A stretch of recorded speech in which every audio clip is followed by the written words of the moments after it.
This video is protein function 4, how proteins work, and in particular for this video we're really going to focus on lysozyme.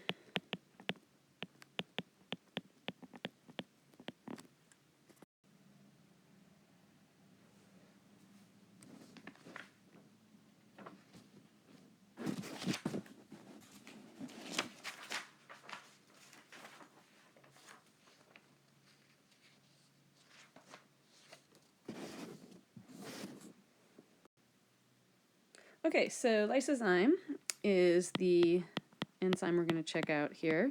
Lysozyme is, again, not conventionally named since it doesn't end in ase, but it is an enzyme.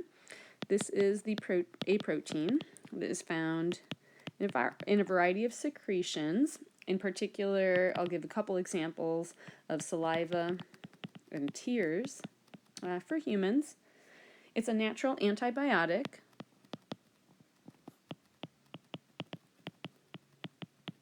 And by that, I mean that it can slow down the growth or stop the growth of bacterial cells. And the way it does that is it severs polysaccharide chains in bacterial cell walls.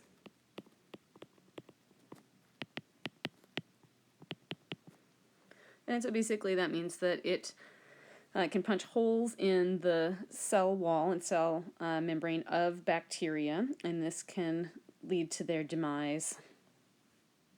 Lysozyme is historically a relatively easy protein to work with, which is one reason why people started to work with it and really study it. So it's just from a practical standpoint, it's easy to isolate relatively, and it's also very stable. Some proteins are very hard to isolate and are very finicky about what conditions that they're active at, and so lysozyme is not one of those, and so it ended up being a pretty early model for some aspects of enzyme dynamics. So let's check out this figure here. So figure 4-34. And basically, we're going to check out our blob here. This is lysozyme.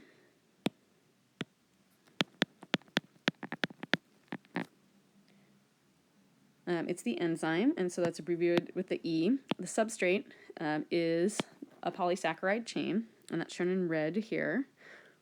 And we haven't really talked about polysaccharides, but basically these are carbohydrates which are bound together in long chains. So poly meaning many, saccharide meaning a sugar. And these play a core part in the structure of especially bacterial cell walls. And they're one of the ways that we can target them. Penicillin, for example, targets the polysaccharide, some of the polysaccharides in certain bacteria. Okay, so we've got, basically we're checking out a chemical reaction here and looking at it in detail. So here we're going to step through kind of very slow motion how these the substrate and the enzyme interact with each other. So here we've got just substrate by itself, enzyme by itself, so we abbreviate that as S plus E. Then they form a temporary complex, ES. And so this is the enzyme substrate complex. Pretty earth-shattering enzyme substrate complex. So this is when the enzyme is physically interacting with whatever molecule is present through a binding site, which we might see right here in this little divot. That's the symbol for it. And basically, through this interaction, the enzyme can alter some aspect of the chemical structure, and in particular, lysozyme alters the distribution of of electrons within the substrate, and this catalyzes the reaction.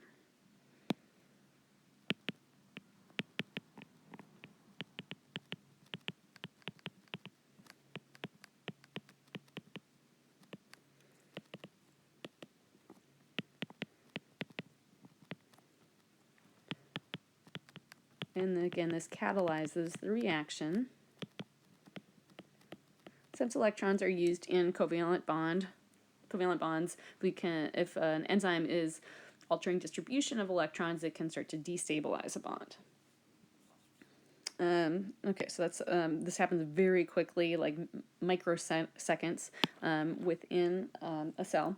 But here we see this interactions, physical interaction, and then we see that the enzyme is still bonded still bound to the what's left of the polysaccharide chain, and so that's the EP, the enzyme product complex.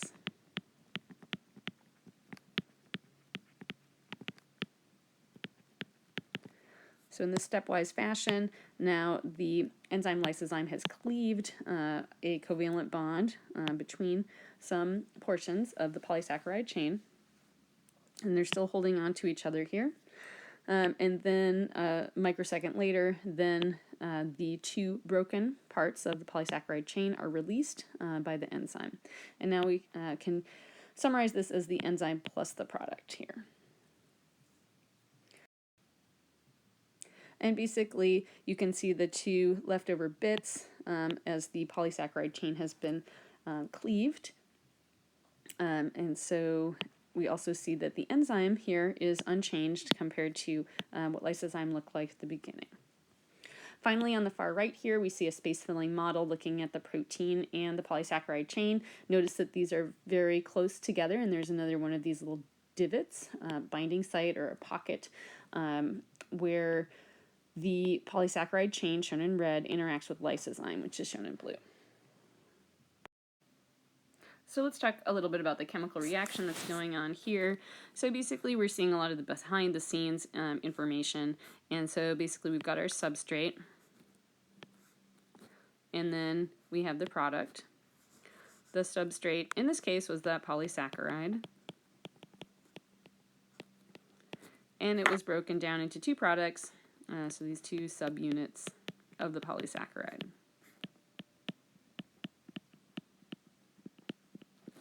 And we have this enzyme that is driving the reaction, and the enzyme again is not used or consumed in the reaction, and the enzyme is written above the arrow.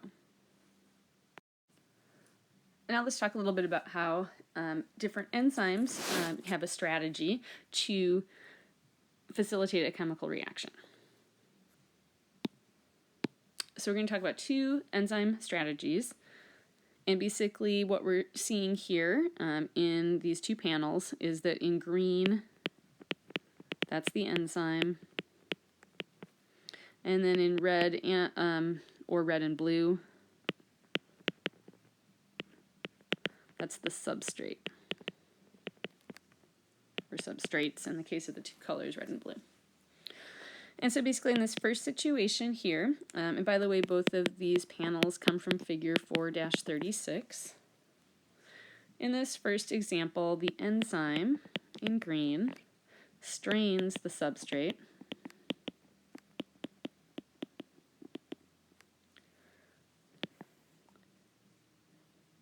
And basically this forces the substrate towards a transition state.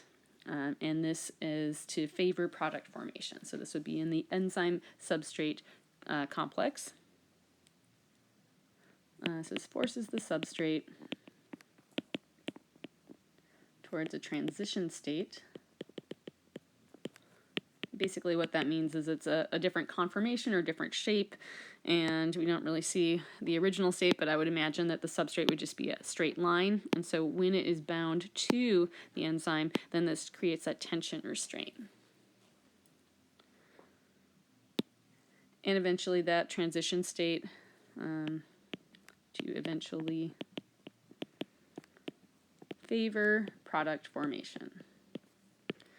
And presumably this would break the substrate into two parts, like we saw with lysozyme, breaking the polysaccharide chain. And again, this happens incredibly quickly within a cell, microseconds or nanoseconds. And we're just trying to step through what exactly the process is. So we know the individual steps. It's not just like magic happens or that it happens differently each time. It's a very stepwise process, very reproducible, very predictable. A second strategy that other enzymes would use is shown in this lower panel, and again we see the enzyme in green, and this time the enzyme has two substrates, a red and a blue substrate. And so basically here the enzyme binds two substrates simultaneously.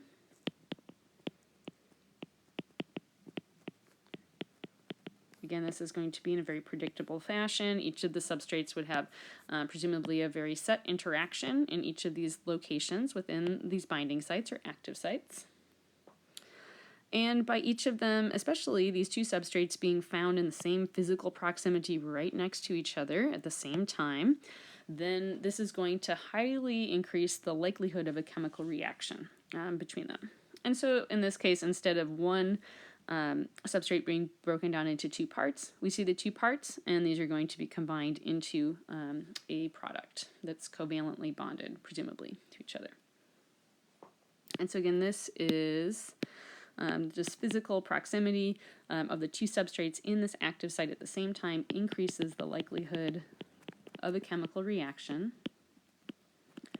as compared to, say, if each of those substrates was just hanging out in the cell, the chance that they would actually bump into each other and be held together in physical proximity for a long enough time to produce that chemical reaction is really unlikely. But again, when the enzyme holds on to them at the same time in the same place, then this makes these reactions much more likely. Again, like million times more likely. So I want to point out a little bit about terminology that I've been using here and some things that you're likely to hear moving forward in this course. So notice some of our terminology being used. So location is key, just like in real estate. Location, location, location. Relative location for substrates and or enzymes. Concentration is also a really key part of a particular reaction happening. The higher the concentration, the more likely that, say, two individual subunits will find each other. And then we also talk a lot about stability. Stability of bonds, stability of interactions between two molecules. And basically these three things are absolutely crucial for molecular processes to occur.